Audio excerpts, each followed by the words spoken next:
Hi, everybody. This is Lauren Baker with Search Engine Journal. Welcome to today's SEJ webinar brought to you by our friends at Conductor. With me today, I have Zach Kadish, Senior SEO Strategy Director at Conductor. Hey, Zach, how's it going? Good. It's going well. Awesome. Awesome. So before you get started, we just want to give people some time to kind of get into, the webinar room and everything else, and then also do a little bit of housekeeping.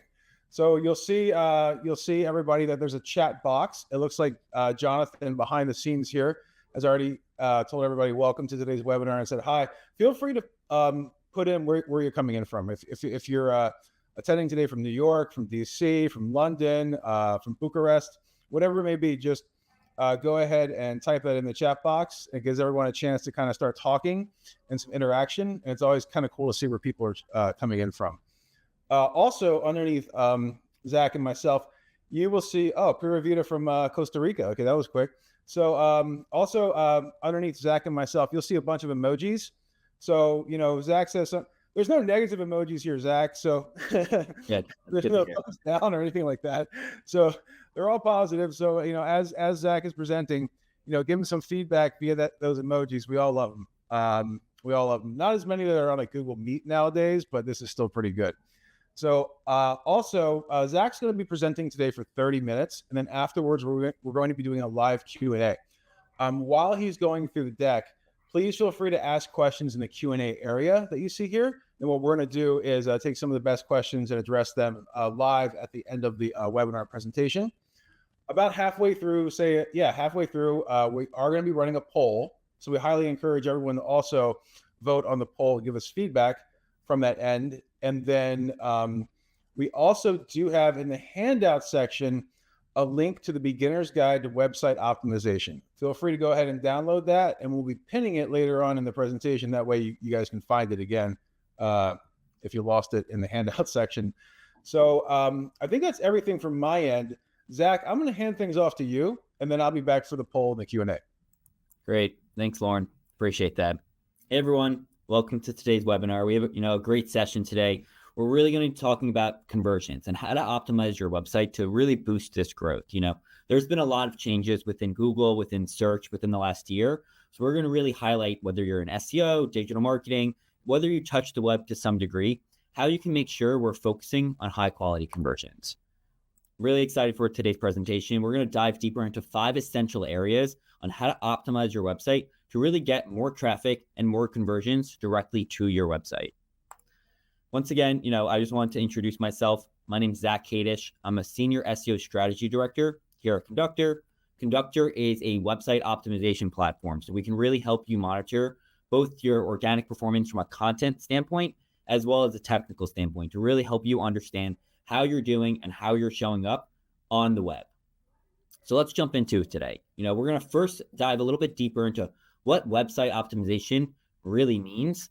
Then we're going to tackle some of the 5 main areas that I believe will really help you set your site up for success. We're going to talk through on-page content and SEO, technical, user experience, website performance, and then conversion rate. And then we'll dive a little bit deeper as well into the impact of AI, because I know that's on everyone's mind. And, during the presentation, as Lauren mentioned, put your questions in the chat. I want to save a good amount of time towards the end to have a very engaging conversation with all of you, hear from you, hear what you're doing, and hear what we could potentially improve upon. So let's jump into it. What's website optimization? Why are we here today? What are we going to be talking about? Realistically, what website optimization is, it's improving your website's performance. It's really making sure that when a user lands on your website, that they're having a good experience. So, a lot of times when people talk about optimization, you think about it from, a content, changing something on your content. But realistically, what it is, it's making sure that when people get to our website, they have good engagement. We want to make it very easy for a user when they land on our website to have a good experience, to convert, and then to, ideally bring us money, or bring some revenue to our site. So the goal of website optimization is to really make sure that users have a good experience on our site. And you can't just do this once and then forget about it. We'll talk about how to make sure that we're continuously monitoring and making sure that this is not a one and done effort. It's a process that we need to continue to make sure that we're maintaining. The 5 main areas that we're going to dive deeper into today is, some of the more basic ones that you might hear if you're in SEO a lot. It's on-page SEO and content optimization. We'll then move into tactical SEO. We'll talk also about user experience, website performance optimization, and conversion rate optimization. These last three are becoming more and more key within, any website, or just, as a digital marketer. These are some main areas that we really need to care about. So let's start off with on-page SEO and content optimization. So, this is really, it speaks to just creating content. It's creating content in a user-friendly way that's providing value to someone. When we create content on our site, it needs to obviously be SEO friendly, using the right phrases, but we also need to make sure that as we create this content, we're educating the users and we're building trust around, hey, this is why our brand is the authority around this topic.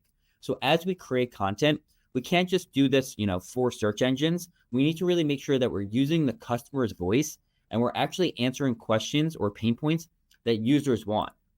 So let's break this down a little bit further. First of all, keyword research. That's the bread and butter of doing anything. Before we write any type of content, whether it's a product page, a blog article, a category page, we need to do keyword research. We need to identify what topics people care about. We need to identify who else is showing up on Google for these phrases.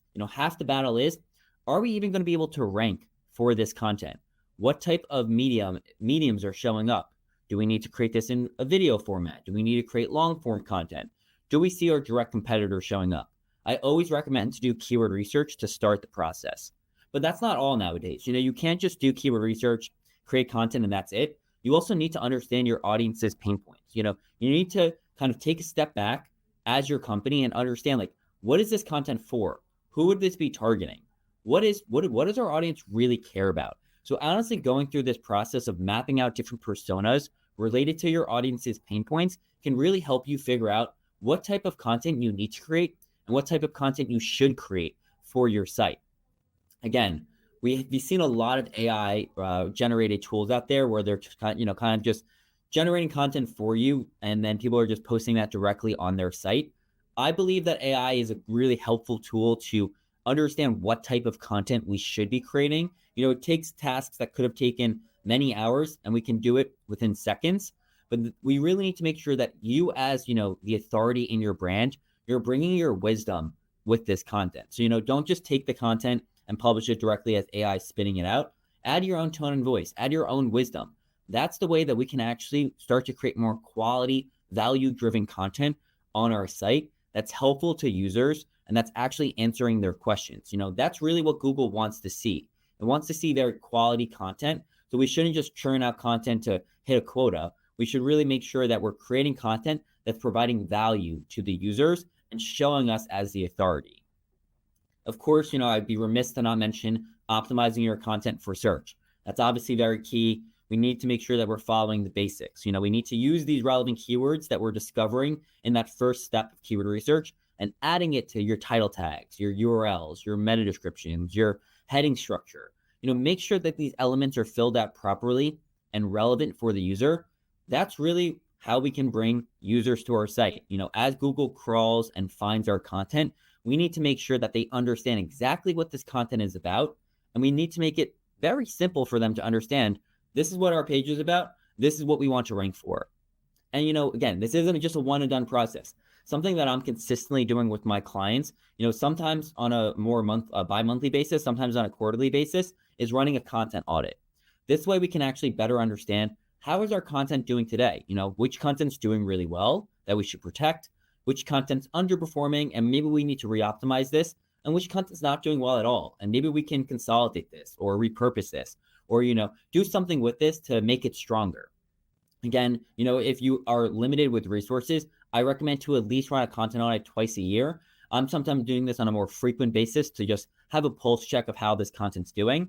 But this really allows me to set the stage with my clients to make a roadmap of which content is doing well and which content do we really need to create in this new year. Now let's jump into technical SEO. This is a very core area of website performance. You could have the best content in the world. If there's technical SEO issues, it's all for nothing.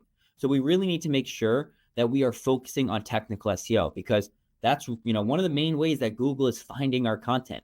They're discovering it by crawling our site, then they index all the content that they find.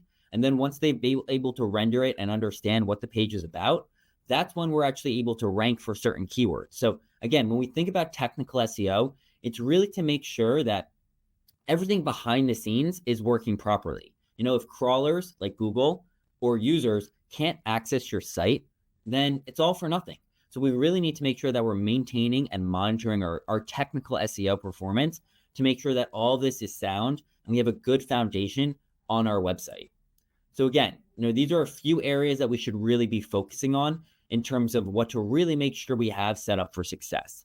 One of the first places that Google is going to understand which content we really care about is your XML sitemap.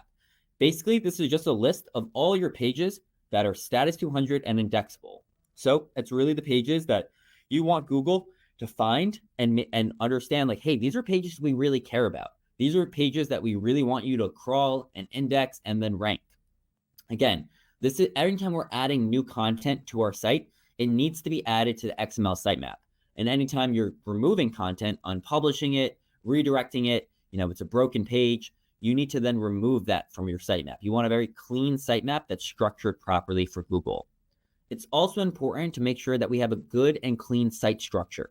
If you have pages within your navigation, Google then understands, hey, you care about these pages. They're in your navigation. You want us and users to find this on a very consistent basis. But that's not all. You also need to make sure that you're easily internally linking your pages together and making sure that it's very easy for users to find related content and grouping these pages together in relevant subfolders. So again, check your website, make sure that you have a very sound subfolder structure. That's extremely important for Google because it helps Google understand what pages are related to each other. It also helps the user understand where they should potentially go next and what's, the next topic they should potentially read about. It also builds that authority up. That's where it kind of comes back to authority, because having a very sound subfolder structure allows us to really build that authority across the board. And again, one of the most important things that we can do between relevant content on our site is maximizing that crawl budget and having a solid internal linking structure. I believe that internal links is one of the most underrated things within SEO, because that's really how we can link content together that Google understands, okay, this is the path that I should be following. If we don't have internal links or any links on our site, Google can't find the next relevant page on our site. So that's really how they're maintaining and monitoring, which pages they should go to. It's also very key for users to keep them on our site, keep them engaged, keep them to understand why they should learn about X topic after already landing on our site. So that's something that we should absolutely be maintaining. And again, from a technical foundation, there's also ways to prevent duplicate content in terms of your crawl budget. If you are familiar with canonical tags, that's one of the more easy ways on your page to kind of, prevent duplicate content. There's some other ways that you could do this through no index tags. The goal here is to really make sure that the pages we care about Google finding, we can easily make sure that they can easily find it through links, and that we're not creating duplicate content and confusing the user or confusing Google on where they should really land. This next area I want to talk about is one of, the biggest things that's kind of happening right now is structured data. Structured data has been around for a pretty long time, but I feel like it's really having its moment right now with the rise of AI overviews, with the rise of LLMs or, AI search engines. I'm a big believer in structured data. It's basically a language to help Google better understand what the page is about. And, people have been using it for a while. Like anytime you see, reviews or, kind of more price information or rich results directly on Google, that's from structured data. It's always allowed us to win SERP results, to kind of rank in answer boxes, or, people also ask questions. That's all through, helping with structured data. It also helps you with click-through rates because, if there's more information directly on Google before the user clicks on the page, they're more enticed to click on it if they see information directly there. But more and more now, if you're using Perplexity or Search GPT, or if you've seen AI overviews, one of the easier ways to kind of get your content to rank in there is to have structured data. So that's more and more important than ever before. And, it's important that we're actually implementing this in a correct way. So you need to make sure that when you create and have structured data on your site, that it's implemented correctly. And obviously technical SEO is a big thing. It's sometimes hard to do by yourself. Make sure that you're monitoring this on a consistent basis. Here at Conductor, we have Conductor website monitoring. It's monitoring your site 24/7 to kind of identify issues before you've even seen them or search engines have even seen them. But if you're using another technical tool, make sure that you're actually monitoring this on a consistent basis, because if you don't look at what technical issues are occurring on a weekly, bi-weekly, monthly basis, then it might be too late before priority content you care about is hindered, or it's not getting indexed. So this is a top priority that you should be focused on. Now before we get into some of the more technical elements or other elements I want to discuss, I want to just have a quick poll to kind of better understand how many resources do you have dedicated to SEO at your company, or at your agency, or at your franchise? Is it just yourself, or do you have a dedicated team around SEO? Maybe you have people from wearing many different hats or focused on many different departments, or maybe you're here to help kind of get more buy-in and build a team. So I'm curious to kind of see like what you have there. Thanks, Zach. And we're running the poll right now, so we have responses coming in. Again, we highly encourage everybody to answer this question. It's going to give Zach a great idea of who's on today and help you kind of craft your presentation accordingly, right? So it looks like we have quite a bit of responses in already. I'm going to go ahead and share the results. So thanks again for everybody for answering this fairly quickly. Looks like 55% it's only me. So the solo SEO, taking care of everything there. Got it. No, makes sense. 26 to 27%, we have a dedicated team around SEO. 12%, we have people from different departments all focused on these items, which is nice to see. And then looks like 6% at the moment are currently building a team. Okay, that's good to hear. And I'm happy. It's kind of a good breakdown between these, because when I'm working with my clients, it's broken down in a lot of these different areas. And a lot of times I am working with just, one person who is solely dedicated to SEO, and they're the main person responsible for making these changes to the site. So, what we can kind of talk about during today's presentation is not only how to get more buy-in as that sole SEO, but also how you can potentially collaborate with other people in these other departments to really help show anyone that is touching the website is impacting SEO, is impacting your website's visibility. They might not realize it right now, but anyone that touches your website has an impact on your website. Hopefully positive, but sometimes negative as well. Now what I want to talk a little bit more around is user experience or user experience optimization. So this is constantly making sure that when users land on our website, they have a good experience. This is directly tied to SEO. If people are entering our website and leaving and they're not having a good experience, that is a signal to Google, this website's not doing something right, and you will not rank as well if that occurs. Also, think about it from your own experience. If you go to a website, can easily convert, can easily access it, you're more likely to come back and convert again. It builds loyalty. It builds your, awareness that this site works well. Or vice versa, if it doesn't work well, if you have a bad experience, you're probably likely to leave. So what we're going to talk about now is how to provide a smoother experience for users once they land to our website. That's really what we care about now. Google's becoming very crowded, a lot of different result types. People are also searching on many different, areas. They're using AI search engines. They're going to Instagram and TikTok and Reddit. So if a user lands on our website, we need to make sure they have the best experience possible to get them to convert. One of the things we should talk about here is conducting that UX audit. Again, if you're the sole SEO, this might not be something that you can directly do yourself, but if you have experience with an SEO, you're probably already doing this without even realizing. You have to better understand what areas of your site are hard to navigate on or hard to experience. There's also some specific tools you could use to better understand how users actually engage with your website. There's ways to do more advanced analyses here with like heat maps recordings. You could also send surveys out to users on how they, thought of your website and get a little bit more insights there. But I would recommend to do this. Start with a UX audit. Better understand, how do people engage with our site now? Where are they having issues? Where are they converting well? And then you can kind of rinse and repeat what's working or prioritize the areas that aren't working that well too.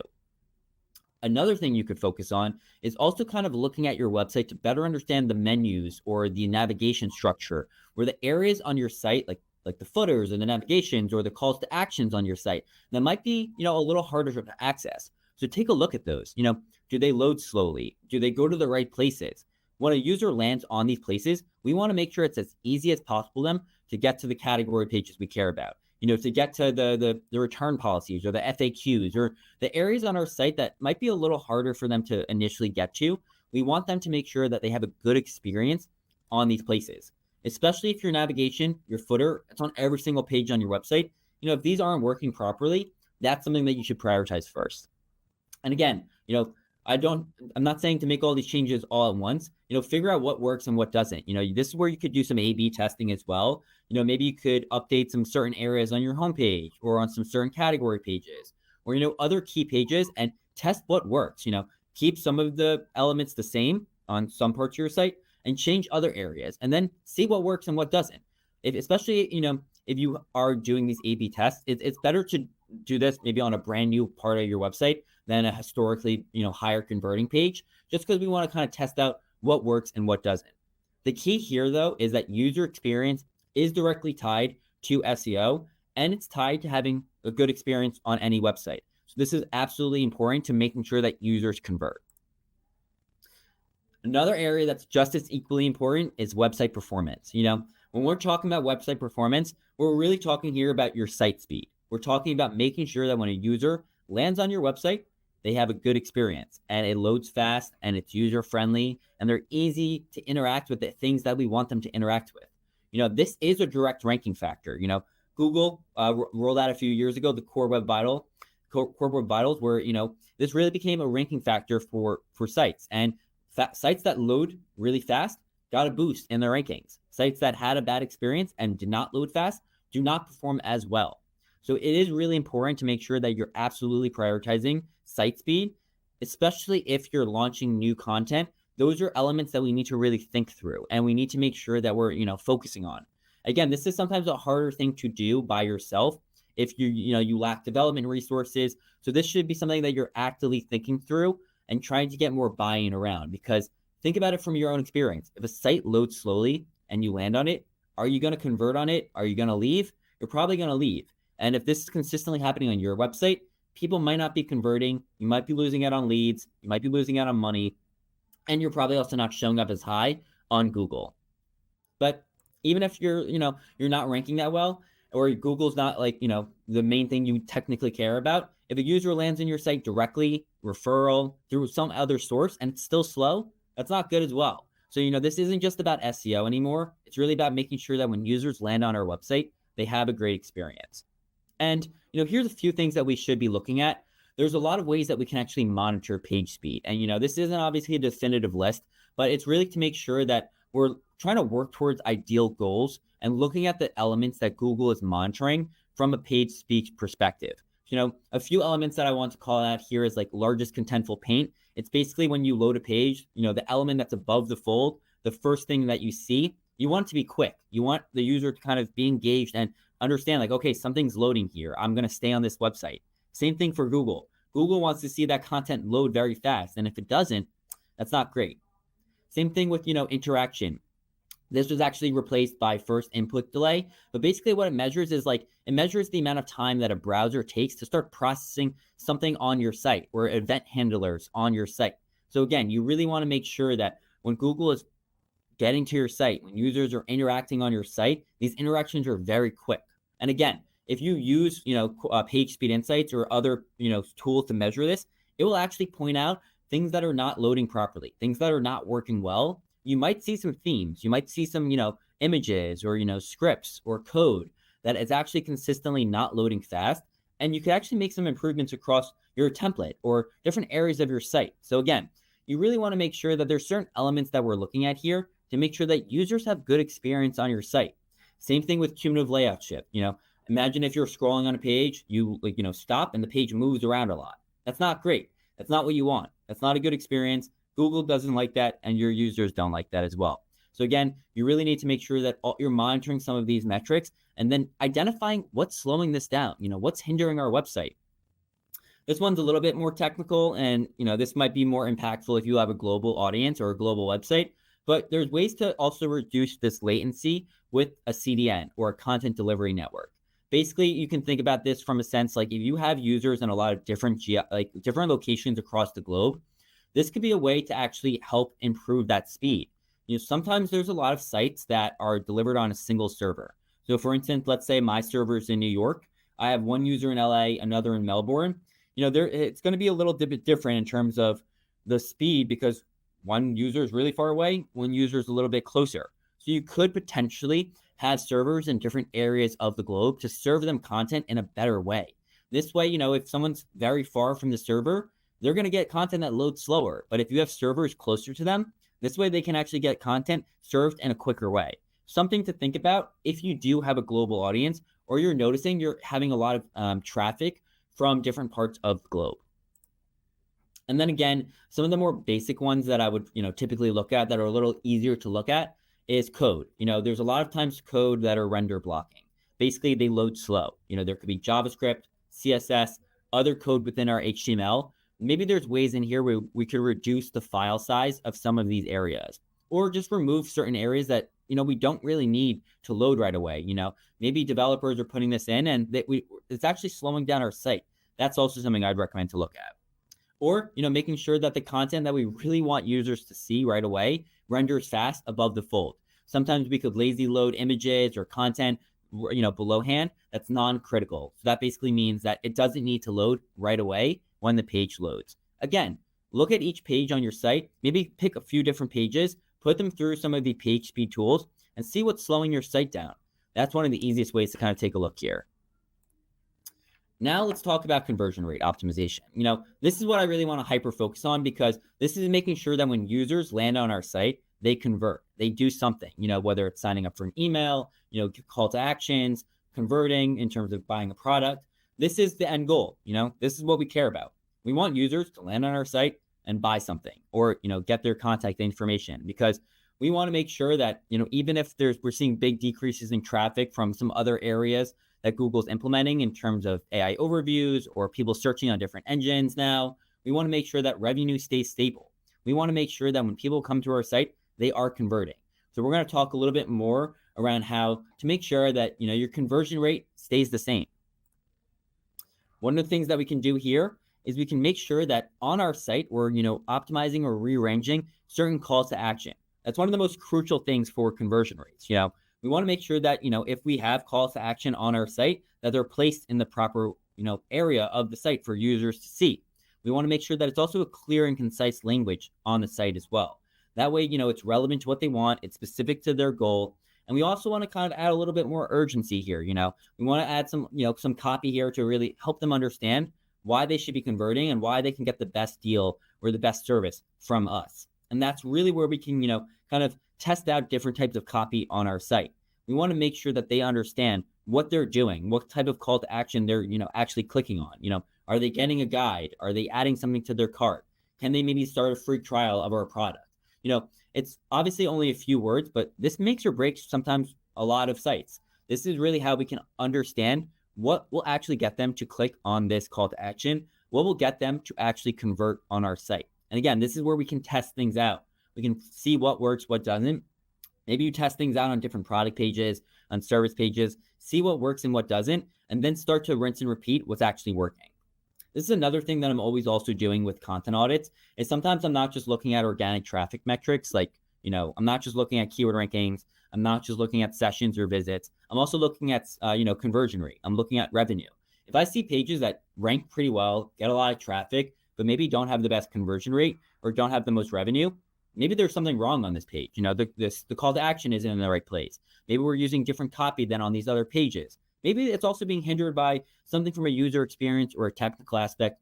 Things to keep in mind if you see content that's performing well, but the revenue is down. Also, social proof. There is a psychological response when you have user-generated content or, reviews on your site called social proof. It basically is the way for people to be like, hey, if I see someone else doing this in the right way or talking about a product and they love it, I might be a little bit more likely to do this myself. Think about it from your own life. If you have a friend, a significant other, maybe they have reviewed or recommended a product, you will be like, hey, this is a reliable source. I trust what they say. I'm going to trust this person's opinion on the product and the services, and I'm going to test it out myself. So maybe what you can do on your own site is incorporate, testimonials from customers, quotes, reviews, other trust signals within that call to action or near that call to action to build that credibility. This can instill confidence that, like, hey, we know what we're talking about, but don't just trust us. Trust the people that have actually purchased our products and have come back for more. That can lead more users to convert if they see, real life pictures or, videos or other types of information that customers have really gotten benefits from your product or your services. And then last but not least, AI. AI is having a big impact on search, on SEO, on websites. A lot has changed. There's a lot going on.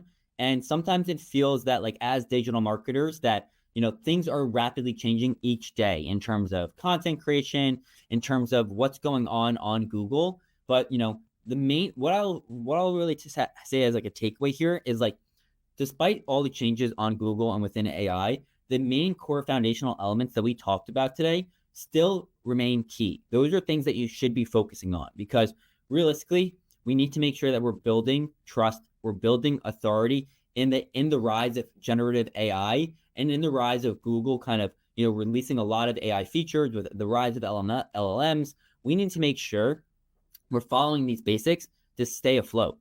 So again, in this next evolution of website optimization and SEO, we need to be more specific than ever before. We need to make sure that when someone goes to Google or Perplexity or ChatGPT, they're going to be typing in very stream of consciousness specific questions.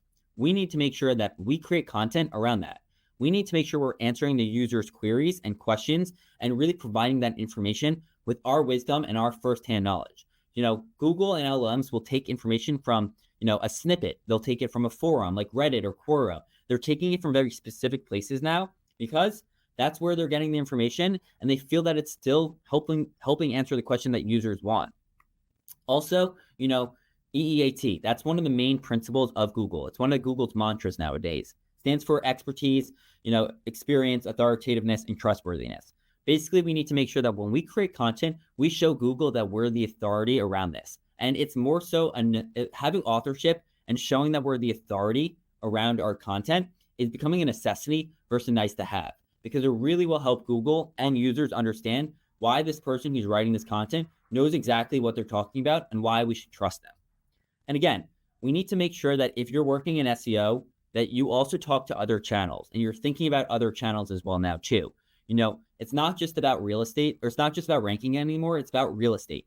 We don't really care how users get to our site as long as they get there. So, work with your paid teams, work with your social teams, work with, other teams out there to really help increase your brand awareness, to make sure that your brand is showing up and not your competitors. So again, even if you're wearing these many hats, try to repurpose content into these other channels, because it's more important than ever before that we get users to our site, and it doesn't necessarily matter what channel they're getting there from.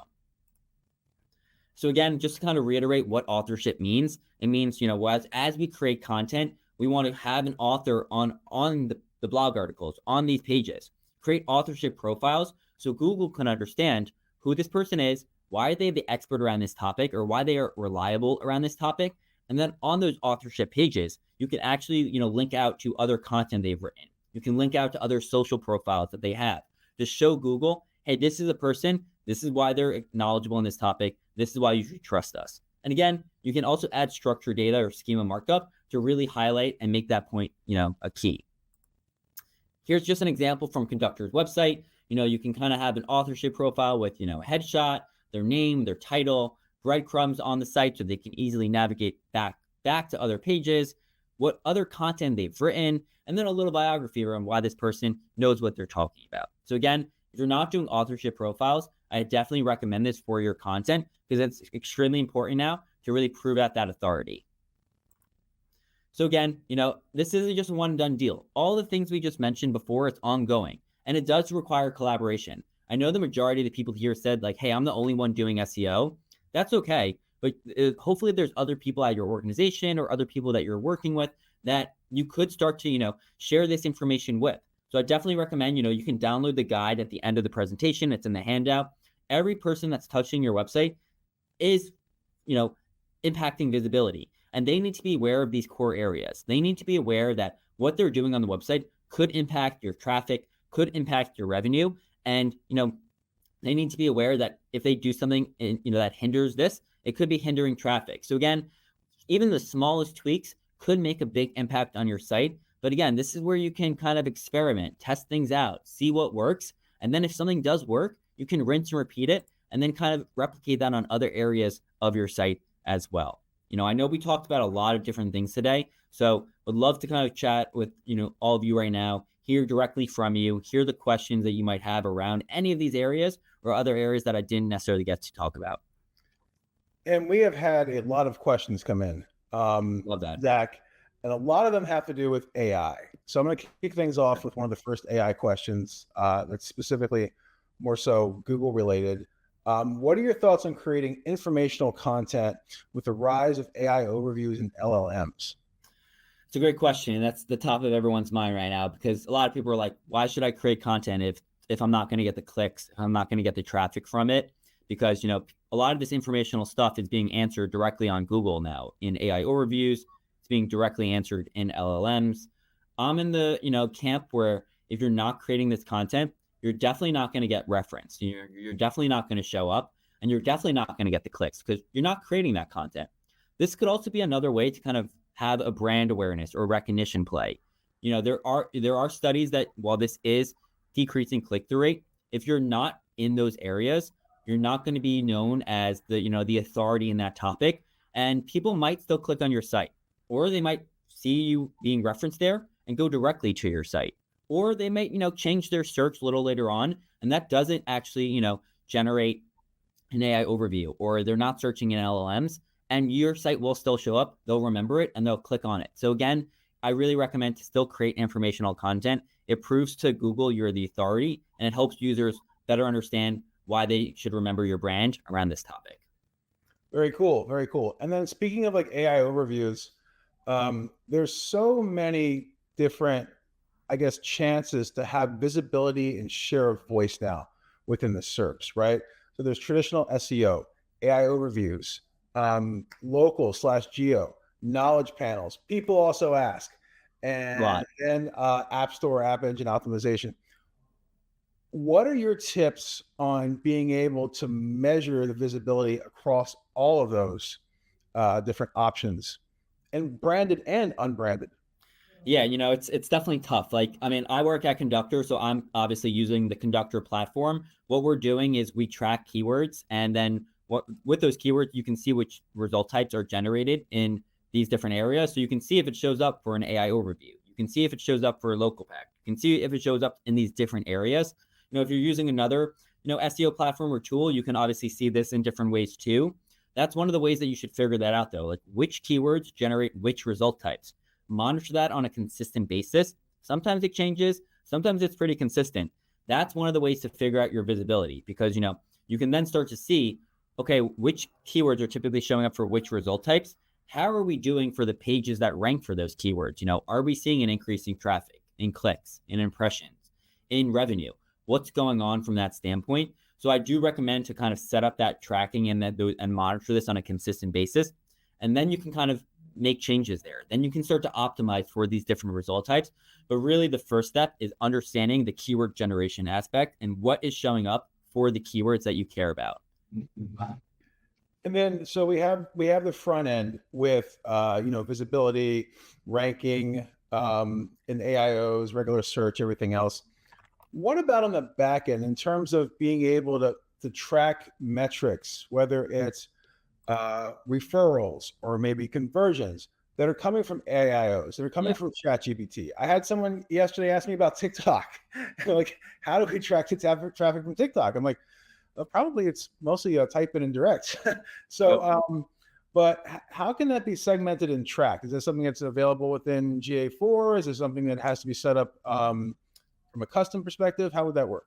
Yeah, so you could do that in GA4. You do have to set up it a little bit more custom, like from Perplexity, from ChatGPT, or like SearchGPT.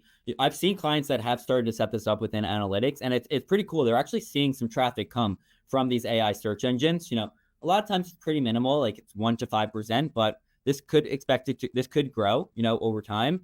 I've seen some clients where they have more traffic from these AI engines than they do from like Bing, let's say. So it is interesting kind of start tracking that up and kind of seeing how people are coming from different engines. from an AIO perspective, there's no true way to necessarily see in the Google Search Console if your keywords are, getting clicks from AIOs. What I've done is for keywords that generate AI overviews, I've grouped these together and then I've categorized those to kind of monitor over time. Are they seeing an increase in clicks or, ranks and what's going on there? Typically what we've seen is that these keywords are seeing an increase in impressions, but a decrease in clicks. More people are searching. The way people are searching is different, but the clicks are decreasing. But I would recommend from an AI search engine perspective to start tracking those codes in GA4 to see if you're getting that referral traffic from these engines. Very cool. And that's a great bridge into the next question. Speaking of impressions, so blog content on a client's site is receiving a lot of impressions, but they all have 0 clicks, right? Close to 0 clicks. They're seeing, according to GSC, a lot of the rankings on maybe the 3rd page, 2nd page, but let's even talk about maybe rankings of that content that's at the bottom of page 1. Yeah. They've already adjusted some technical components of the blog, but besides internal linking, are there any other ways to improve the ranking of this content so it's finally generating those clicks? Yeah, I mean, if you're at the bottom of page 1, page 2, and you're not getting those clicks, it could be, the top of page 1 is very crowded and people are just, clicking on the top results. It could be a very informational phrase that you're going for. And we're seeing a lot of decrease in traffic and clicks from informational content because Google's answering this question directly there now. If you're not ranking that well, it could also be because maybe your content isn't using the right intent or the right keywords. Maybe you can try to beef it up with a little bit more, authority or information that's helpful to the user. Or you could actually start to understand what do the top rankers answer and what don't they answer? Maybe that's a way to kind of get to kind of update and repurpose your content to be a little bit different than the top rankers and provide a little bit more authority there. But if you're not getting clicks and you're at the bottom of page 1 or page 2, it could be worthwhile to try to re-optimize it, to figure out other keywords to go after, and to try to figure out what are the pain points that our customers are looking for that's not being answered at the top of the SERPs or the top of the other competitors that we could potentially go for. Because realistically, if you're not getting clicks and you're at the bottom of page 1, it's likely because the other content is doing things in a different way or in a better way. Very cool. And, speaking of tracking and referrals, this is a pretty technical question, but the site that this person's working on, it looks like they're implementing their Google Ads tracking pixel and firing that through Google Tag Manager. Would you also recommend that they integrate GA4 into Google Tag Manager, or is there any issue with having multiple separate tags firing from GA4, from Tag Manager, and then probably maybe from some other Google tools as well? Yeah, great question, because obviously the more tags that we have on our site, they could potentially slow down the site in a sense. If you already have this tracking set up and historically, and if your client likes it that way, if your company likes it that way, it might not be the juice might not be worth the squeeze to change everything up there, honestly. And there could be other ways to improve it. If this is something that's newly set up, it could be worth exploring. So everything's in one place and it just makes it easier to monitor. But I would definitely, I would definitely look at other elements first in terms, if you're talking about page speed necessarily to try to improve that. I would look at other elements first because there's likely other things that are causing, the page to maybe be blocked or not render properly. Getting into EEAT, I still have a hard time saying that. I'm so used to saying mouthful. So, EEAT. Where do you suggest that sites place the authorship profiles?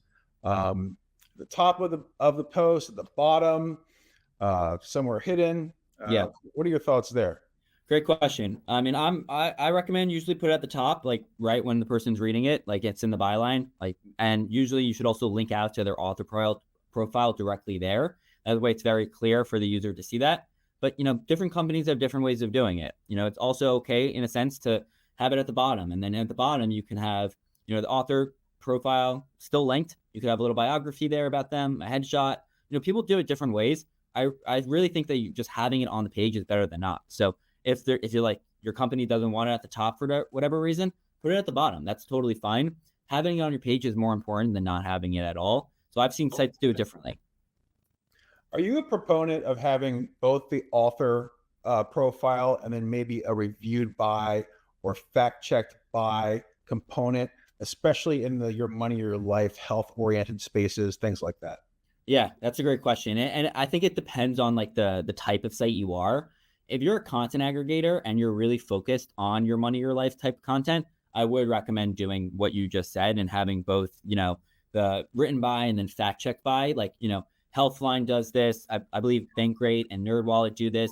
So they do this a lot, and it works well for them. I mean, across the board, aggregators have seen a decrease in a sense, but like if you're let's say a hospital or something like that, and you have like a doctor talking about the content or someone that's a professional, sometimes it's still okay to then just have one and just have like, hey, this was written by this person, they've been in the healthcare space for X amount of years. So it depends on what type of site you are. I've seen it done both ways, but if you're an aggregator, I would recommend doing that because it really builds your authority that way. If you're in the business, it might be okay to just do it as written by X person. Nice. Next question. I'm going to kind of rephrase this a little bit. Do you feel it's important to spend a lot of time optimizing for lighthouse metrics with Google? And what's the balance between, like, do you see that sites that have a better score with either Lighthouse or Core Web Vitals are getting more visibility in Google AI, or is there any connection there?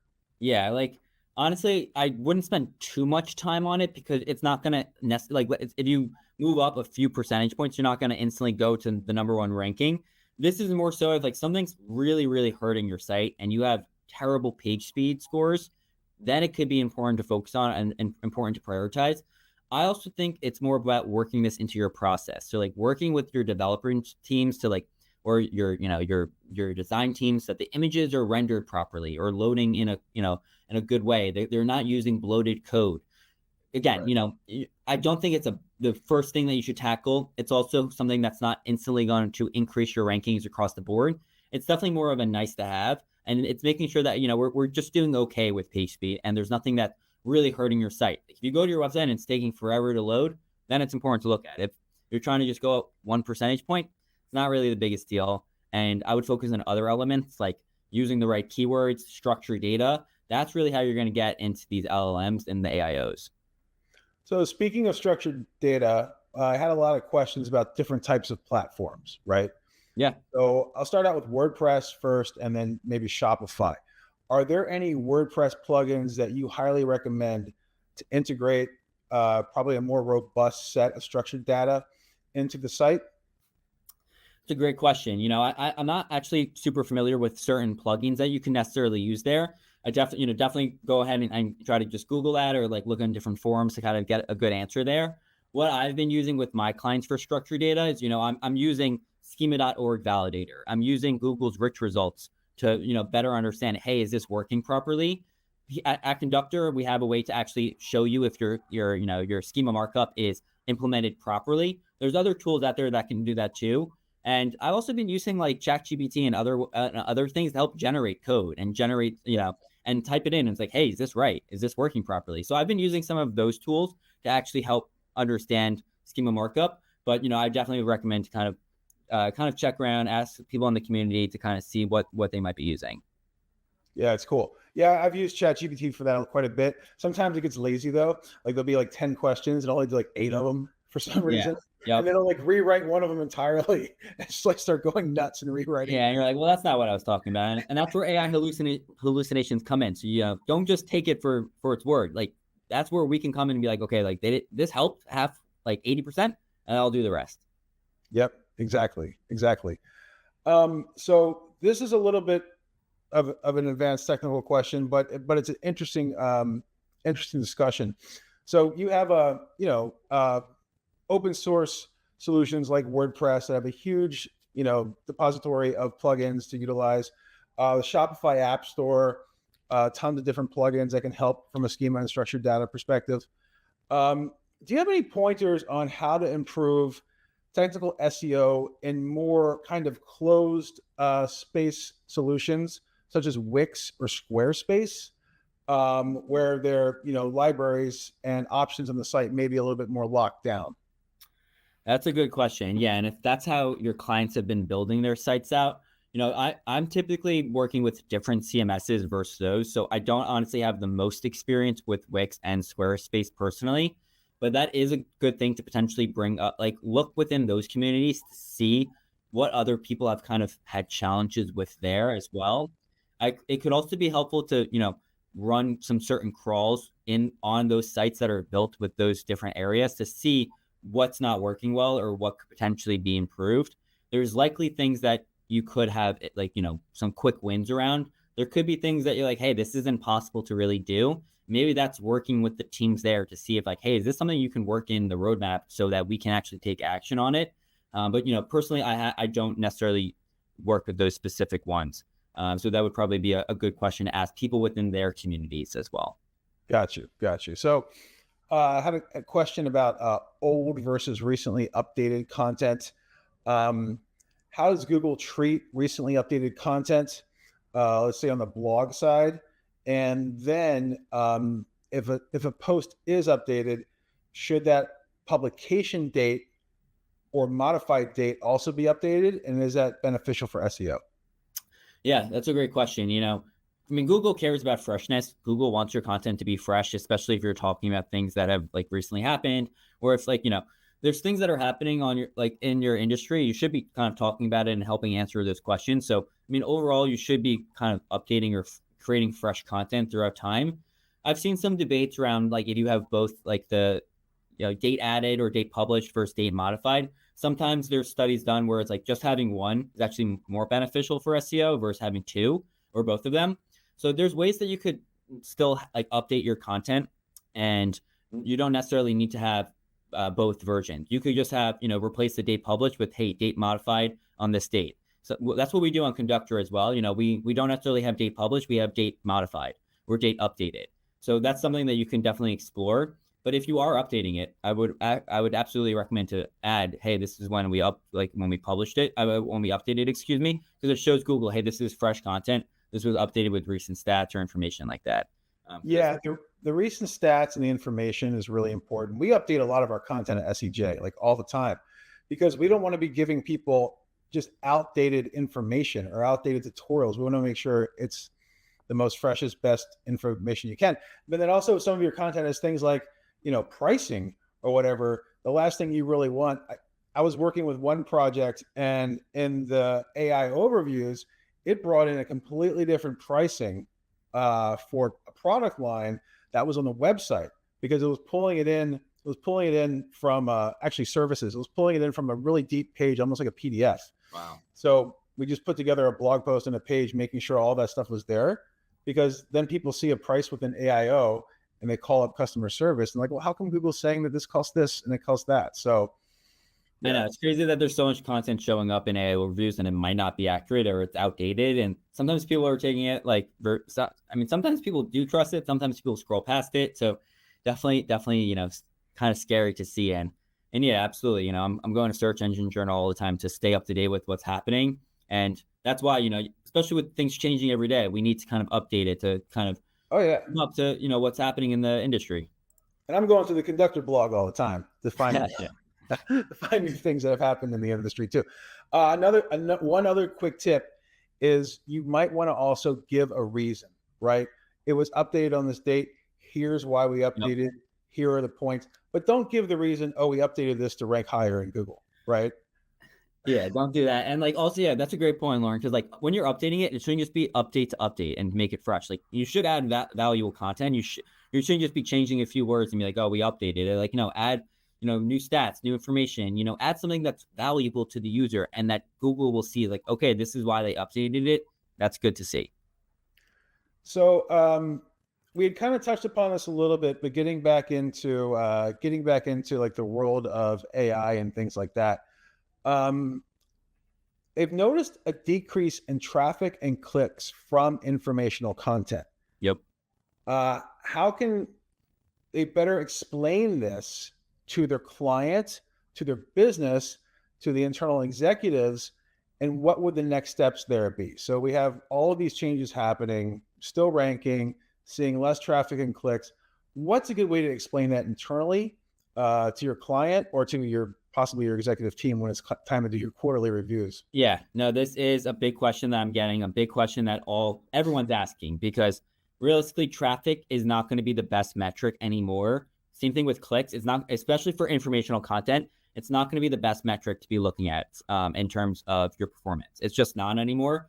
The way search is changing. This is the new reality. There's going to be less traffic. There's going to be less clicks. We are really now in this zero search experience where people are going to these LLMs, going to these AIOs, and they're just getting the direct answer and then not clicking on anything. What we need to explain to executives is this isn't just us that is experiencing this. It's other people in the industry. Maybe pull some information from your, if you have a platform that you can look at competitors, keywords, or, potential model traffic, show them, hey, this isn't just us. This is everyone else in the space too. This is the new reality we have to adapt to. What I would now focus on too is, one, we still should create that informational content for that brand presence, for that recognition, to really make sure that we are, authoritative there, but also focus on the pages that could convert users. Get those revenue driving pages, whether they're your category, your service line pages. Make sure those pages are, really sharp, ranking well, providing value, structured in a good way, and have good calls to action. Because I've seen a lot of clients where their traffic and their revenue, or their traffic and clicks are down, but the revenue is stable and it's sometimes increasing in a sense. So just make sure that those metrics are good too, and focus your clients, your internal executives, your C-suite on those metrics instead. Nice. Zach, thank you so much for the presentation today. We had a lot of comments in the chat area just saying how much they loved it, this and that. And then also, as a reminder for everyone, yes, the deck and the video will be made available for all attendees and registrants as well.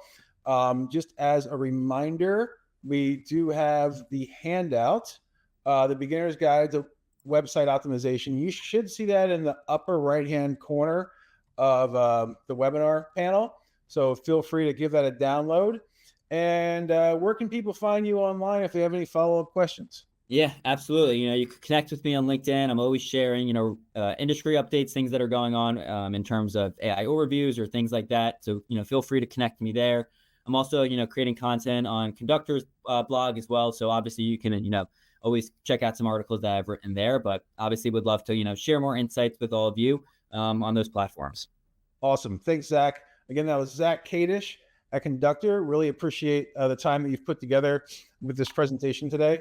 Really active one today. So it's really cool to see on that side. We had no problem pulling out questions. Actually had a lot of them. So it was really good. Just as a reminder to everyone, our next SEJ webinar is going to be on March 20. Is it the 26th or the 28th? I'm trying to do the math in my head. I think it's the 28th. No, it's the 26th. Unlock local SEO online review trends broken down by industry from the team at the Gather Up. So that will be our next one. But for this one, again, Zach, really appreciate it. And I guess we'll see you on LinkedIn and on the Conductor blog. Yeah, thanks, Lauren. Always a great time. Appreciate it. Likewise. Have a good one.